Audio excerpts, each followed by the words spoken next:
Welcome back, everybody. Stoney is here, and we're going to hop right into the beginning of one era and the end of another. No surprise on either front, but John Kuester officially let go. Your initial thoughts on that? A good guy who just couldn't get it done, and, it was just a matter of when. He never had respect of his players, and, he didn't respect them either, it seemed, with all the stuff going on. And the record speaks for itself. 2 years, no playoffs.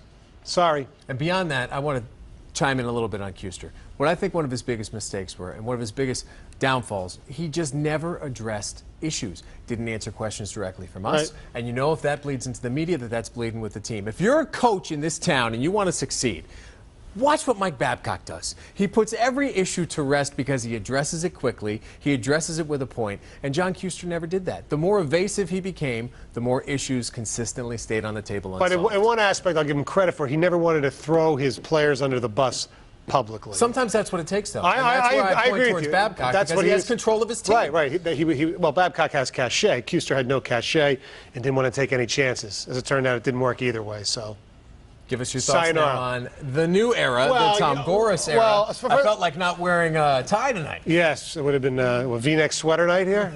V-neck sweater update. There you go. We'll get into the coaching search in a second, but it was weird. I mean, the whole scene on Thursday, it just, one word came to my mind, and it's not necessarily bad, it's just corporate. It just, we had his guys up there with him at the podium, and it just, when I asked the question about what's more important, choose one, winning a championship or making money, he was kind of evasive.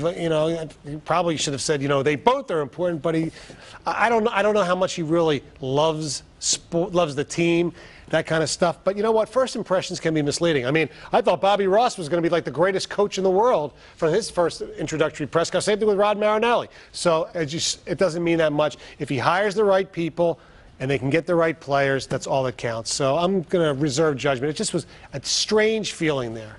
As we turn the page and start thinking about who might be a new coach, they can't get a guy who hasn't coached as a head coach in the NBA again, can they? As much as I don't want to see or hear Mark Jackson on national broadcasting anymore with the games, because I don't think he's very good, I don't want to see him coach the Pistons either, so I wouldn't have him.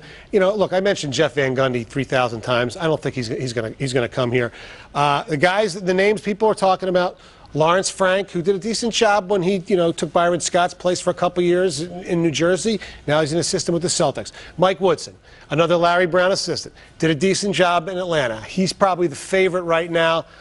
Kelvin Sampson, assistant in Milwaukee. He cheated his you-know-what off in Indiana in college, but he did a nice job at Oklahoma.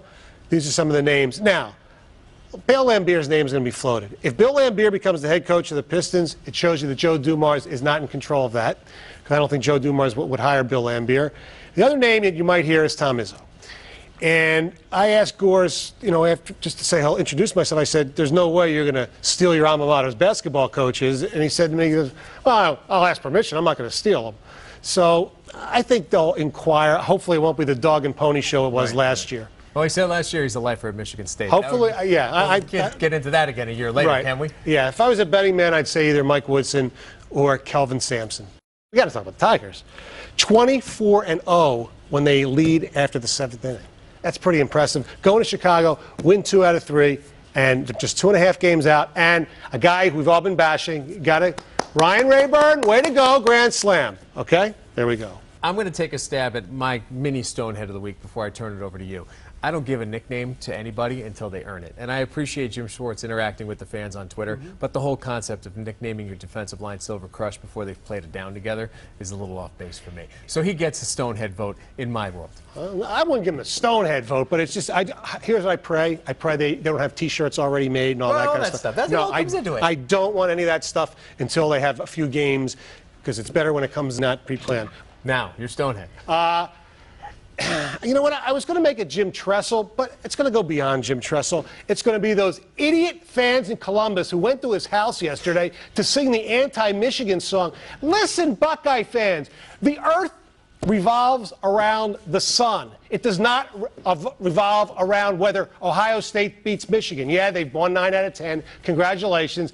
But to sing that song, and for Tressel to say November 26th, we're going to beat their ass again, you're a Stonehead, Tressel, and you Buckeye fans that go to his house, you're Stoneheads too. Double Stoneheads for this week. That is Mike Stone. You can hear him on 97.1 The Ticket, Monday to Friday, 6 a.m. in the morning. Stay with us. After the break, we're going outside.